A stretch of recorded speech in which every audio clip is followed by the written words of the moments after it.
Somewhere over the Arabian Peninsula, a squadron of doom hurtled through the coming dawn, their jet engines screaming. This is Decepticon plane Thundercracker reporting. Approaching target at maximum attack speed, Mighty Megatron. Contact in T-minus 5 seconds. We shall obliterate the oil storage dump as ordered. We will reduce it to nothing more than a smoldering mass of twisted metal, and every puny carbon-based defender will soon be begging for mercy.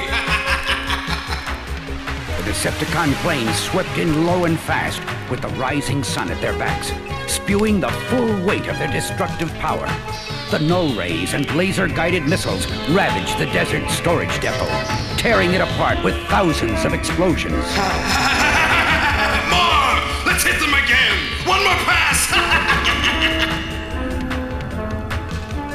As the attack continued, Megatron, the depraved Decepticon leader, and Soundwave, his aide, monitored the command channel.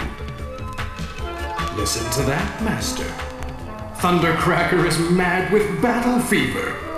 All Decepticons should only exhibit Thundercracker's dedication to our ultimate purpose. Possession of all the fuel on this pathetic planet, so we can completely annihilate every Autobot in existence. Then our domination of the universe will be total and unchallenged. Do you understand, Soundwave? Absolutely, Mighty Megatron. Then it is not necessary that I rip open your tin-filled chest to make my point. No, Master, it's not. I'm certain that... Wait, look! Just as you predicted, the Autobots are rising to the bait. They're mounting a massive counterattack that will take most of their force and divert their attention while we go about our main mission. Megatron's alloy metal skin shone dully in the greenish glow of the computer monitor. Excellent! He and Soundwave were in the command pod of the massive Decepticon Submersible storage vat off the coast of Africa, near the island of Madagascar. The vat's powerful suction drives were delivering the fatal blow to the 6th supertanker in less than a month. And the sudden displacement of such a huge quantity of oil was causing the ship to break up. Mayday! Mayday! This is the supertanker Orion. We are taking on water. Location, 10 degrees south latitude, 59 degrees east longitude. Mayday! Mayday! Although forced to deal with the cowardly Decepticon attack on the desert depot, Optimus Prime, the Autobot leader, had not dropped his vigilance or his awareness of the unlimited evil capacity of Megatron's imagination. But he and his aide Prowl could only follow the Decepticon strategy with helpless frustration. Did that print, Prowl? Of course, Chief. It's stored in your secondary banks when you're ready for it. It seems our sinister adversaries are at it again. And successfully, too. But there's nothing we can do to save that ill-fated ship. Not this time. There's just not enough time or equipment available. We're bobbing like a cork. Lost all ballast. Mayday! Mayday! Are you sure the Autobots aren't picking up his distress signal? Of course not, Mighty Megatron. The new jamming system is far too advanced. And the oil? All on board, all-powerful one. Every precious drop. Megatron turned slowly around and leaned over Soundwave's shoulder with as much grace as can be expected from anything so very large. They both stared with a glazed satisfaction at the flickering video monitor before them. Why, look. The pitiful little humanoid vessel is almost underwater now. Clearly broken in two amidship. Shall we dive, Master? At once! Half my force is standing idle for want of this blasted black oil. Set a course for Refinery Sector 19 and be quick about it. You know how badly we need this. Optimus Prime and Prowl listened as the signal from the Decepticon submersible grew weaker. It dove toward the deep North Atlantic trench where the refinery station lay. Unchanging, unending greed, Chief. A curse on the technology that set their first gear in motion. It proves what we Autobots have known all along. Mere progress is not enough. It is really a question of what these carbon-based life forms call morality.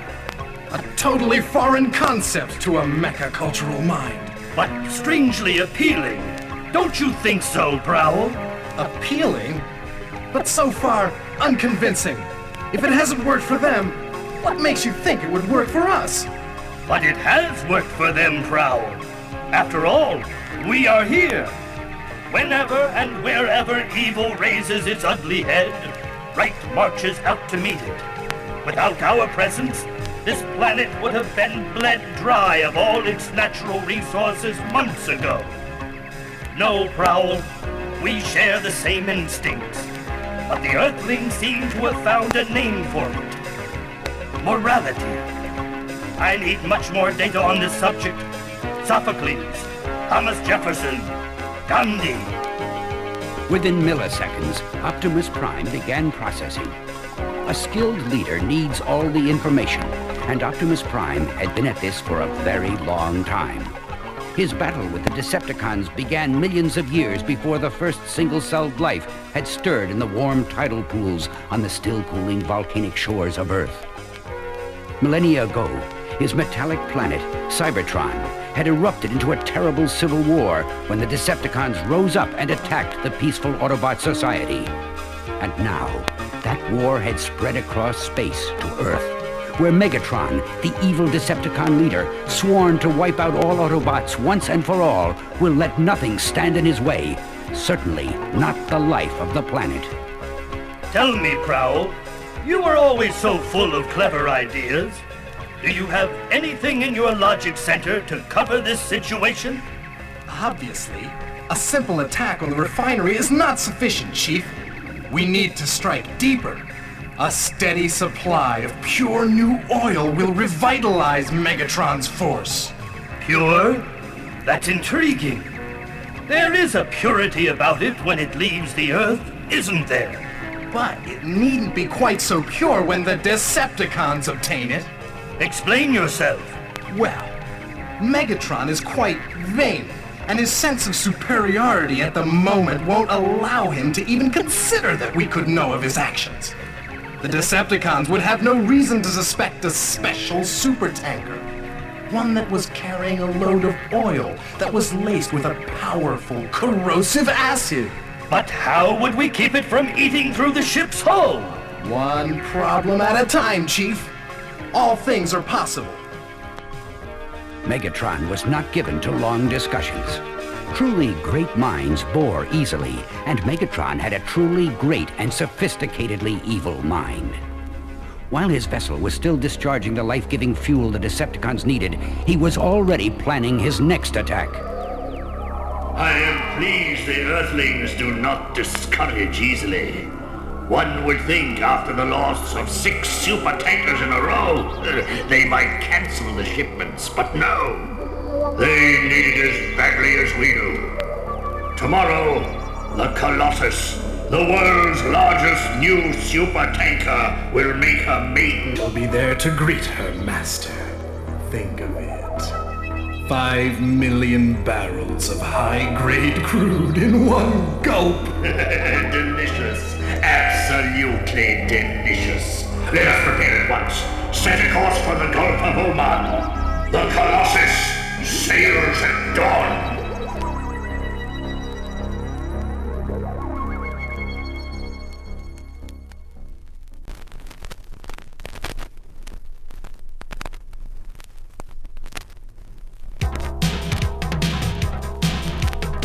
So far, the Decepticons and their evil leader Megatron had managed to confound the efforts of Optimus Prime and the Autobots to stop their attacks. 6 supertankers destroyed in less than a month, and their precious cargo of oil carried away to Decepticon refineries deep under the Atlantic Ocean. And growing Decepticon fuel reserves could only spell doom for anyone who stood in the way of their plans for domination of the universe. And it was not over yet. Megatron had vicious designs on the largest supertanker ever built, the Colossus. It was gigantic, even by Cybertronic standards. Larger than most commercial airports and powered by 2 nuclear reactors, the great ship rested deep in the azure blue water as it plowed through the Gulf of Oman on a southwest bearing that would take her around the Cape of Good Hope and outward into the Atlantic. Of course, the crew was nervous.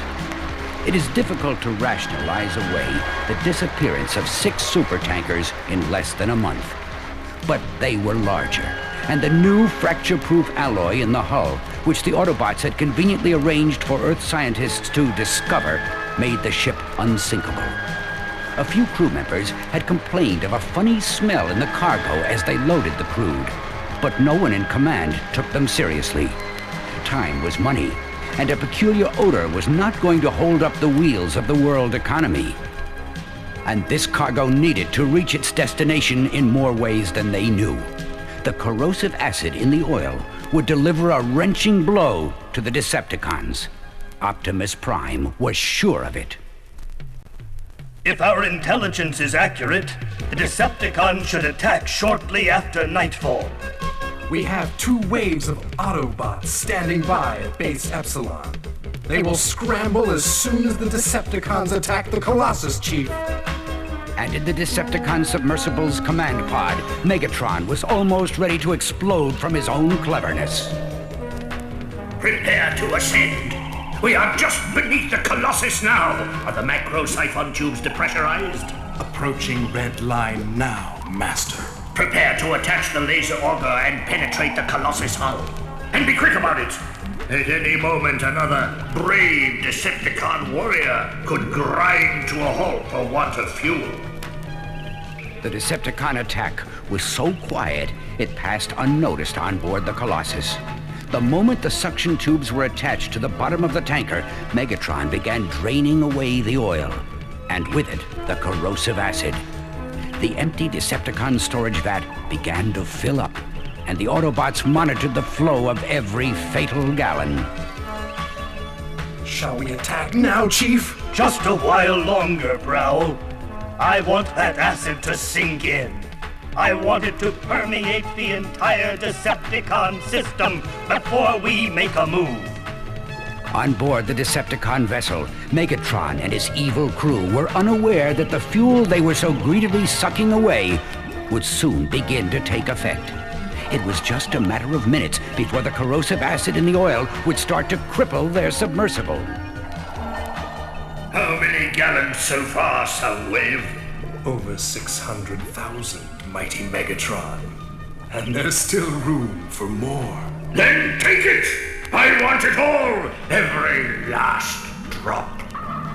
Suddenly, the red warning lights on the submersible's command console began to flash, and the abandoned ship klaxon went off. What's going on? If something's gone wrong to jeopardize this load of crude, I'll see to it that you're nothing but scrap metal, Soundwave. Patience, Master. Please. I'm checking everything. I have no patience with moronic, outdated machines such as you. But Soundwave's computer search could not detect the source of the problem for one very simple reason. They were the source of the problem themselves. Everything, even the computer. From the first moment the poisoned fuel was pumped on board, the corrosive acid it contained began to eat its way through the metal and circuitry of the Decepticon submersible. It was just a matter of time before the entire craft would malfunction.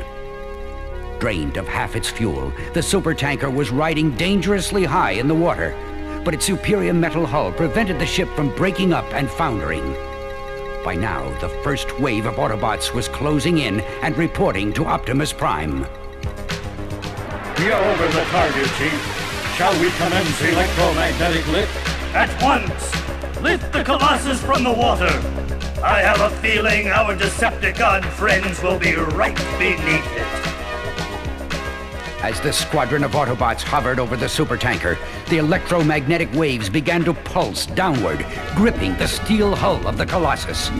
The crew looked on, stunned but safe, as the Autobots moved upward, lifting the gigantic ship out of the Atlantic waters.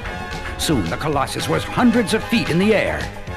Far beneath it, fatally damaged and bobbing on the surface, floated the stricken Decepticon Submersible.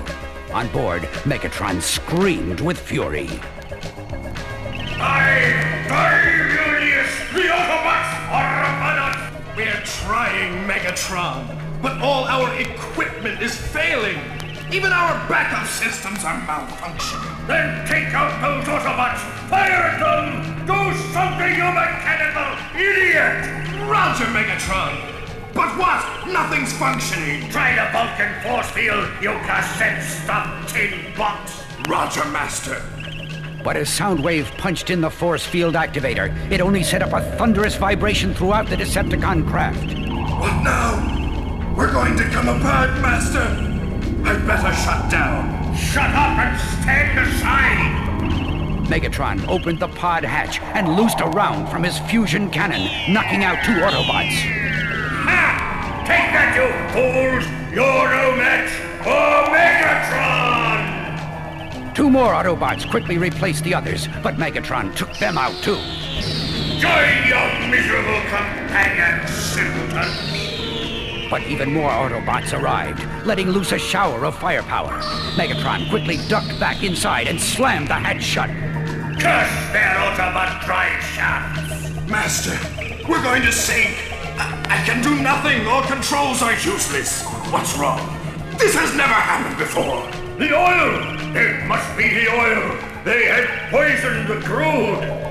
Check Optimus Prime, but never checkmate! This is but one battle, and we will fight on many more fronts until I crush you and your kind. Because I, and I alone, will control Earth's resources.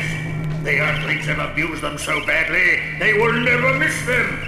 Prepare the command pod for emergency ejection, Soundwave. And hurry, you bumbling bag of bones!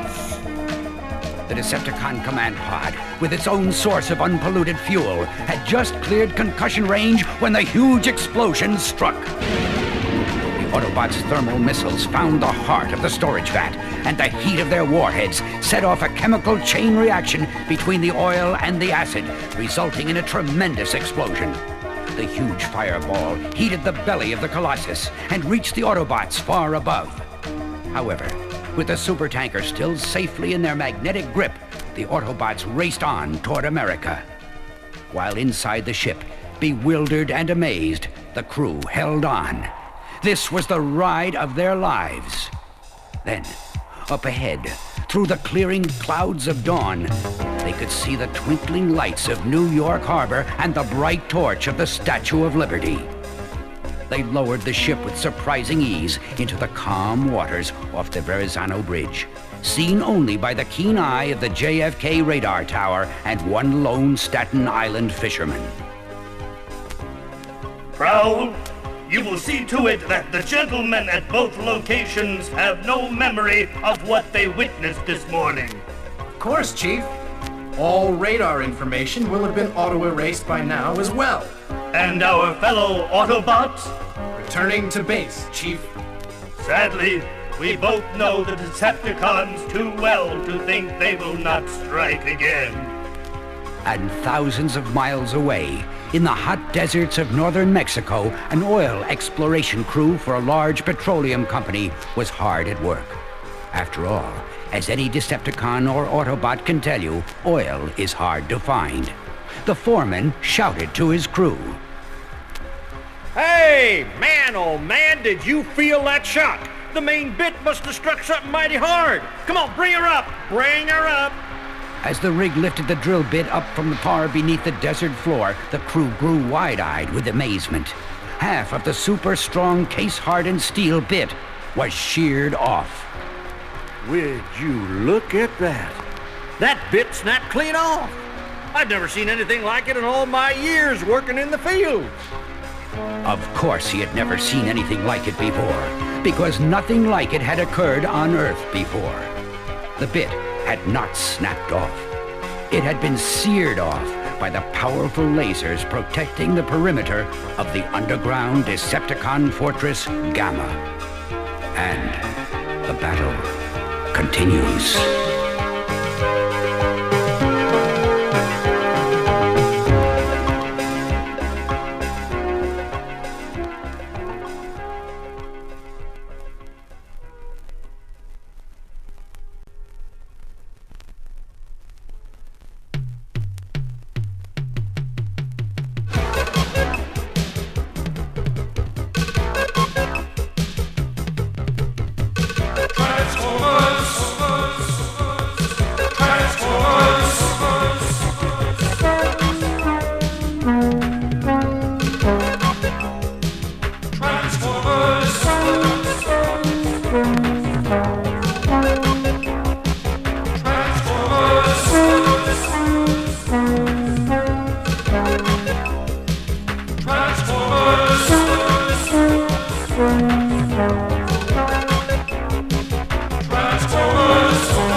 Submersible.